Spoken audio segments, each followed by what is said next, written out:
Tech Cocktail, delivering happiness here at South by Southwest. I'm really excited to be joined today by a fellow and what else? You're an anthropologist. I am indeed. And author?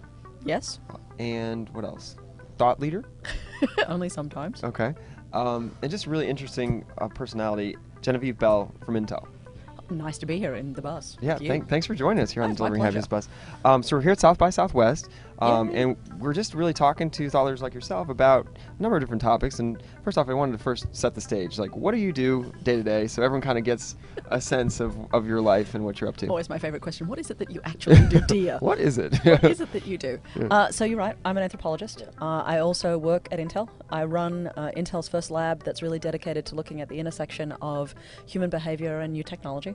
So I'm responsible for thinking about what the next generation of human-computer interactions will be, what the kind of next generation of computing will be as we stop just thinking about really traditional kind of computing platforms and start to imagine all the places the internet and all of the other kind of wonders will go. So basically, I mean, I have, I think, probably the world's best job.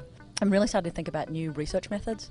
I spent the better part of November and December turning out people's cars, so actually getting people to unpack the entire contents of their cars. So glove compartments, side doors, under the seats, the boot, the trunk, everything.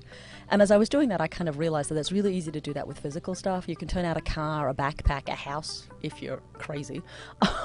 But doing the moral equivalent of that with our laptops, our phones, our sort of tablets, all our digital stuff's really difficult.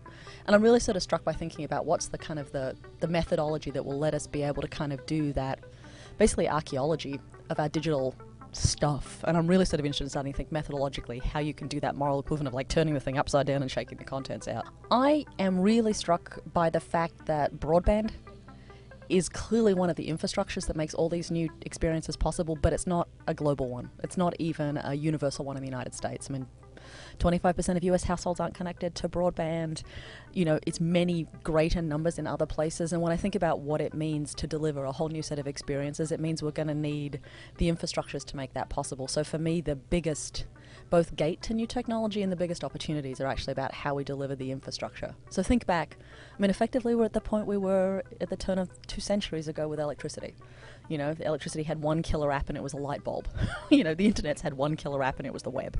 And clearly there's a whole new set of them emerging, but we need to work out how to bring the infrastructure with it so that it's not just a bunch of people like us all talking to each other, but we actually can talk to everyone.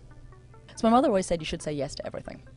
And on the one hand, that's maybe not the best advice, but the thing about it is that once you open yourself up to saying no to anything, saying yes to everything is it creates a very different, again, set of opportunities for yourself, right? Because it means you're going to continuously be open to new opportunities, different experiences, to stretching yourself.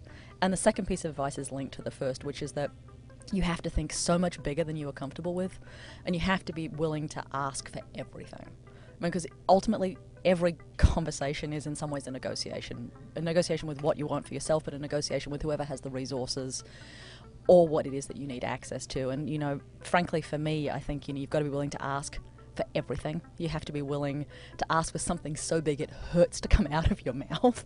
And I think you have to be willing to ask because the worst thing someone is ever going to say to you is yes.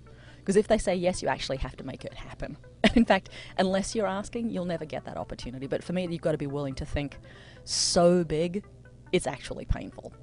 So big that, in fact, chances are you'll fail, but the failing will be the part that gets you somewhere interesting.